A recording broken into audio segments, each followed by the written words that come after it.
BBC iPlayer.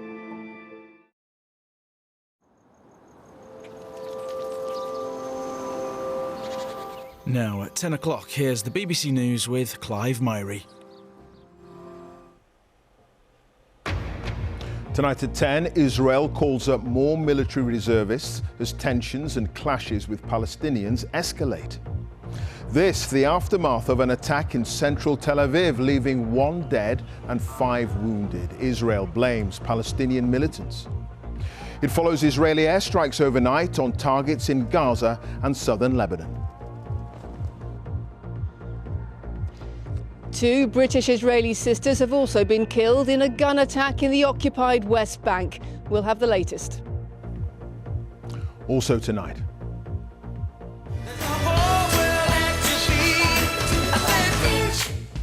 A singer with one of the biggest British pop groups of the early 2000s, Paul Cattermole of S Club 7, has died. He was 46. His bandmates paid tribute, saying there are no words to describe their deep sadness. Police in Northern Ireland warn dissident Republicans may be planning public disorder this Easter weekend. And Burnley bounced back into the Premier League, securing promotion with a win over Middlesbrough.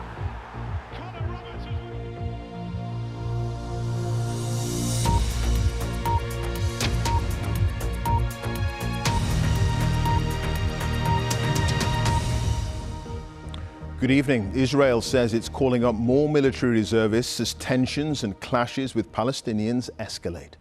Tonight, the Israeli Foreign Ministry says 1 person has been killed and at least 5 others wounded in a car ramming attack in central Tel Aviv. Earlier, 2 British Israeli sisters were killed and their mother seriously injured when their car came under gunfire in the occupied West Bank. Well, the attacks follow Israeli airstrikes on Palestinian targets in the Gaza Strip and southern Lebanon after rocket attacks, which the Israelis blame on the militant group Hamas. This report from Jerusalem by our correspondent Lucy Williamson contains some images you may find distressing. Today, on this quiet road in the occupied West Bank, the marks of another chapter in this conflict. 2 young British Israeli sisters shot and killed as they headed off on holiday. Their mother, taken to hospital, is still fighting for her life. Their Israeli car shot through with bullet holes. Police are still searching for the attacker, but Israel's Prime Minister, visiting the scene today, framed it as part of the wider conflict here.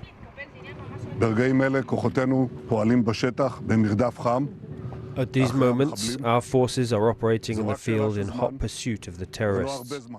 It is only a matter of time, and not much time, that we will hold them accountable, as we did with all the murderers, without exception, in the last months. Last night, Israel carried out airstrikes against targets in Gaza, a message to the Palestinian militant group Hamas, blamed for dozens of rocket attacks this week. Israel also struck what it said were Hamas targets in Lebanon. Conflict here can be a tripwire for war with the Lebanese militant group Hezbollah. It happened in 2006. But actions on both sides now seem calibrated to avoid that by putting Palestinian militants and not Hezbollah in the spotlight. Israel's military spokesman says the country doesn't want an escalation. It's a multi-dimensional threat. It's a one organization or one enemy here. And we were focused on our enemy. We don't want to escalate with Hezbollah at this point. And we were focused on Hamas, who were a predominant force here. What's angered Hamas and others in the region are scenes of Israeli police entering Al-Aqsa Mosque in Jerusalem and clashing with Palestinians inside. Since then, Palestinian rockets and Israeli airstrikes have moved from Gaza to Lebanon. Few in this region want wider conflict, but the link between retaliation and escalation isn't always easy to break. Tonight in Tel Aviv, another attack. At least 1 man is reported to have died when a car rammed into people in the city centre. Details are still coming in. The rituals of Easter, Passover and Ramadan, haunted by the familiar routines of violence and conflict. Well, we're told tonight that one man has been killed in that attack and 5 other people have been injured. We're told early reports suggest that they are all foreign tourists and the attack happened near the beach in Tel Aviv. Police sources are telling us that it ended when an officer witnessed the event and shot the attacker dead. This is, as we explained, the second attack to happen here today, and it comes after a night of Israeli airstrikes and Palestinian rocket attacks. In fact, after several days of escalating tensions. Israel now, the Israeli Prime Minister has said he's calling up reserves for the border force. He's also calling up extra units to try and combat terrorist attacks. And worries here are extremely high as we're heading into a weekend where religious commemorations for Muslim, Jews and Christians all converge. OK, Lucy, thank you for that. Lucy Williamson, there live in Jerusalem. A singer with one of the biggest British pop groups of the early 2000s, Paul Cattermole, of S Club 7, has died unexpectedly at the age of 46. He was found yesterday at his home in Dorset. His fellow band members say they're devastated by the news and he'd be deeply missed. S Club 7 sold more than 10 million albums worldwide and had 4 #1 hits. His death comes just weeks after the band announced a comeback tour. Here's Laura Trant. They were one of the biggest pop groups of the late 90s and early noughties, famous for their upbeat, catchy hits. In February, Paul and his S Club 7 bandmates announced their reunion to mark the band's 25th anniversary. They were planning an 11-day tour of the UK and Ireland in October. We're still sort of determining what we're going to put in the set list for the show. The tour was to include nostalgic favourites like Reach, Bring It All Back and Never Had a Dream Come True. 46-year-old Paul Cattermole died at his home in Dorset on Thursday. The cause of the musician's death is unknown. Police say there are no suspicious circumstances. It's a huge shock. I mean, the news like that comes through and you sort of have to check it twice because it's a part of so many people's childhoods as well. It just seems, well, it is incredibly untimely. In a statement, his S Club 7 bandmates said they were truly devastated and that there were no words to describe the deep sadness. We are all so lucky to have had him in our lives and thankful for the amazing memories, they said. Paul Cattermole had previously spoken about difficulties he faced in the years after the peak of the band's fame. I went bankrupt and I had to give all that money back to, and I got annulled. Tax problems, paid it off, owed about 30. Now the lawyer's fees on that were 46. All of my money for that tour went to pay that bill off. And I had to do the next job that came in because showbiz. S Club 7's fan base stretched as far as Australia. Worldwide, they sold more than 10 million albums.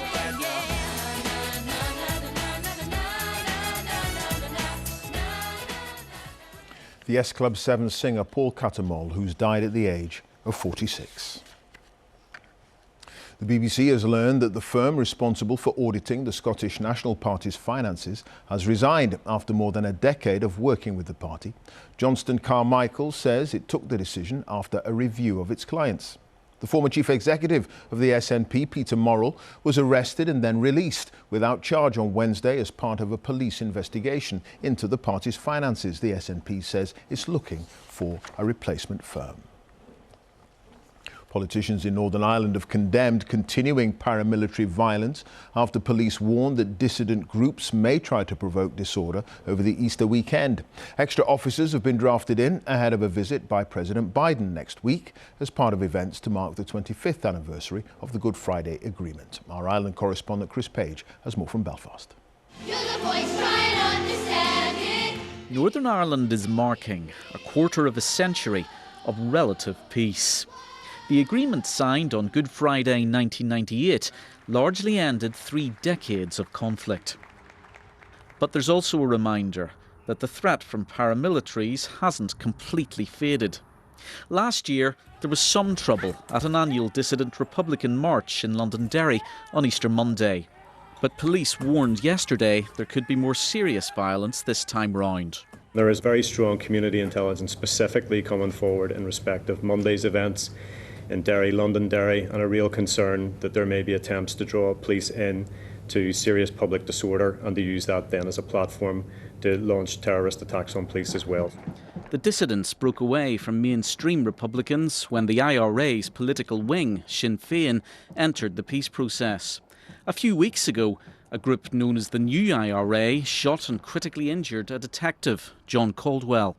Police don't believe that dissident Republicans are planning attacks directly because of the anniversary or President Biden's visit. But officers' concerns do show that peace remains unfinished work. At Stormont this afternoon, the Sinn Féin leader who signed the Good Friday Agreement said Republicans should pursue their aim of a united Ireland through democracy alone. Our responsibility is for the future. The past will take care of itself. Let's plan for the day when we can govern ourselves without the corrosive rule of London. And a former loyalist paramilitary said violence should now be well in the past. Nobody should be living in fear. And I accept, though, that the peace process isn't probably perfect, but neither is a political process. But the two things we have is two processes, and when they converge, then this society will be far better. The imperfect nature of the peace is underlined by the fact that the power-sharing assembly isn't currently operating. Political crises have meant Northern Ireland's been without a devolved government for more than 10 of the last 25 years.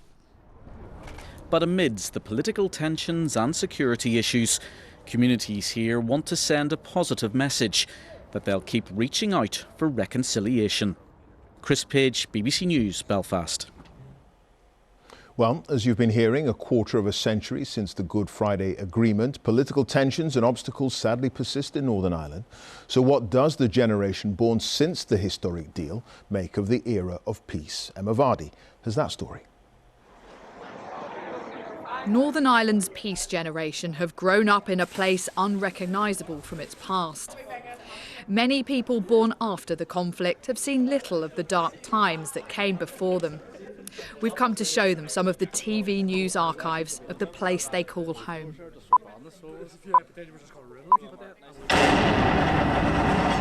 It's hard to believe that that's what life was like and how different it is now. I still am like, but how did that happen?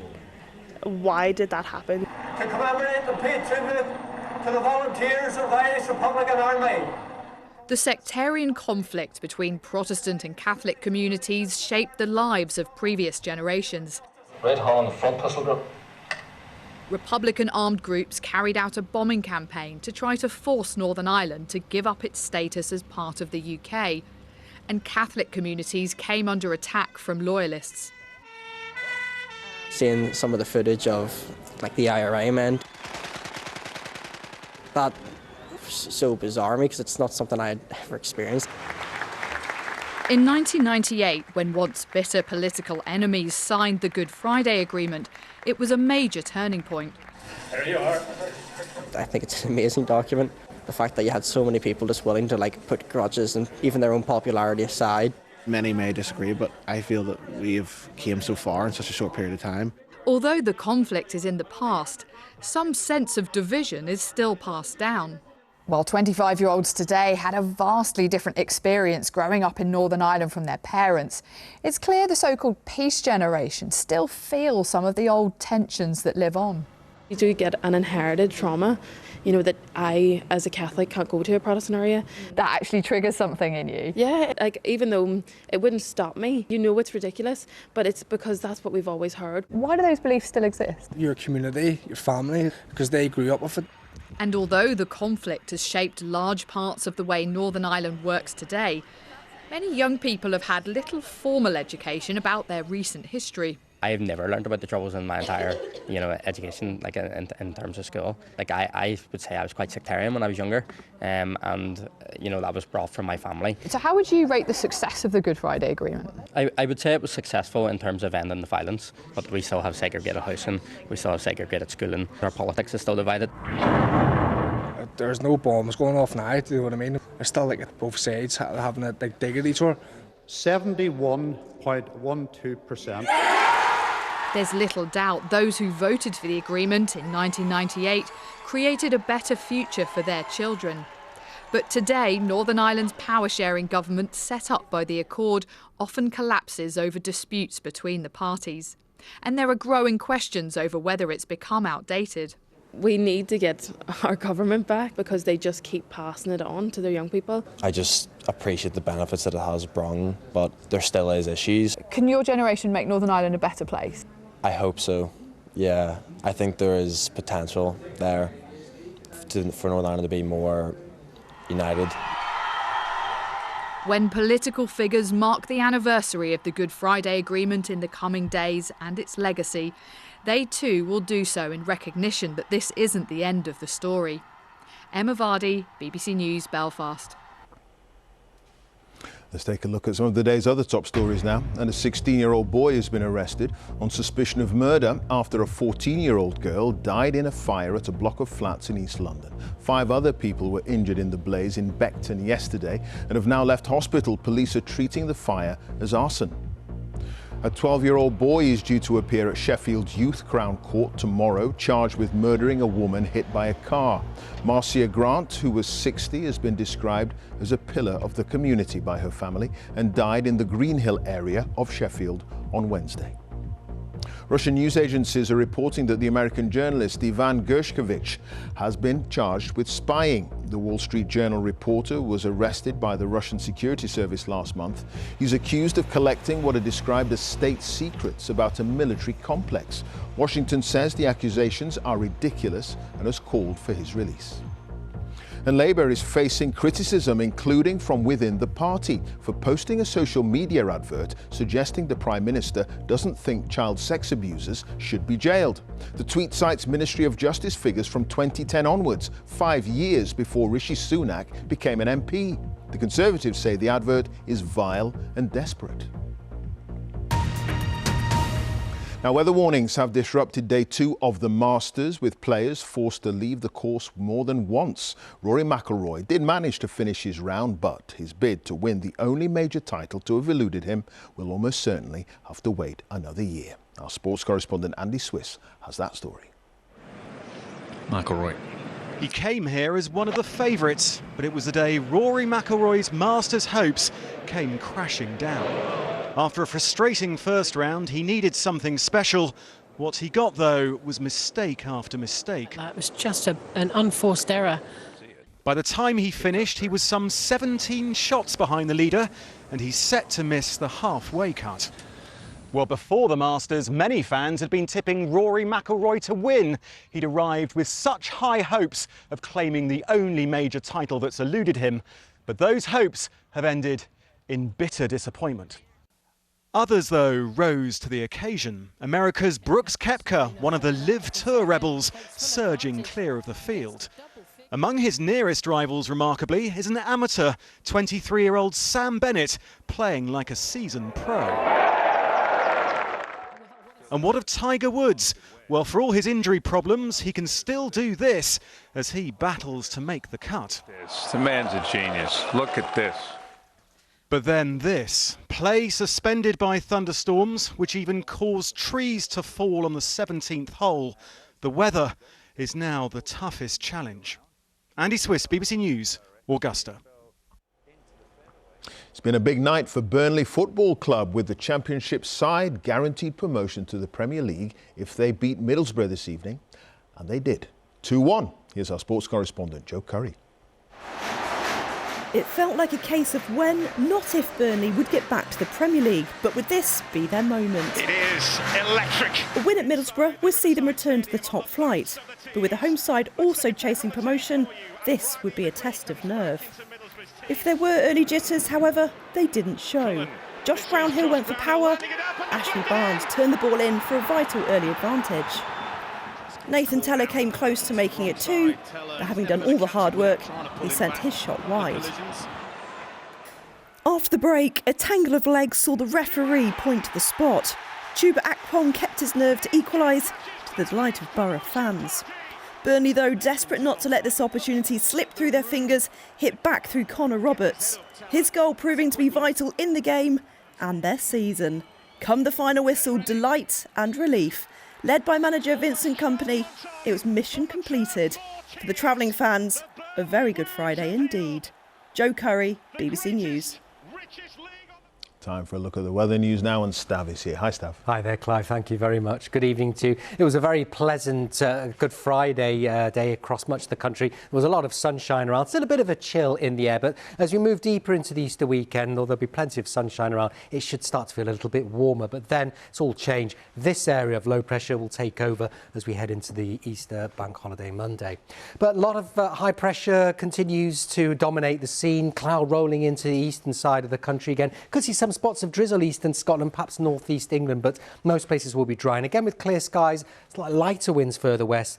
The recipe of another cold night to come. Touch of frost out of towns and cities. You can just see that from the blue hue there. But tomorrow morning then, it's a chilly start. Plenty of sunshine again. The cloud across eastern areas should tend to burn back to the coast. May linger for the northeast of Scotland. A breezy day to come, certainly across western areas, but our air source coming in from the south. So should be a little bit milder into the afternoon. Generally mid-teens for most. Still quite fresh along some North Sea coast. High pressure holds on for another day, I think, for Easter Sunday, but this area of low pressure will be edging in closer to Northern Ireland, and stronger winds, I think, for most of us on Sunday. Strong southerly winds, however, another dry day to come, good deal of sunshine around. Then the rain starts to push into Northern Ireland and then into Western Scotland and across the Irish Sea later in the day, and the wind's really picking up here. But it will feel warmer. I think Easter Sunday could be the warmest of the Easter period. We could be up to the high teens in the warmest spot. All change though for Bank Holiday Monday. It's wetter, it's windier, and for the upcoming week it's going to stay unsettled with low pressure nearby. We could even see a risk of some gales around the middle part of the week, so some pretty wild weather to come in fact. And you'll see those temperatures on the low side. When you factor in the wind and the rain, it may feel even cooler than those temperatures suggest. But enjoy the Easter weekend weather. That's it from me. Have a lovely evening. Clive. OK, Stav, thank you for that. That's it. But the news continues here on BBC One as we join our colleagues across the nations and regions for the news where you are. Have a very good night.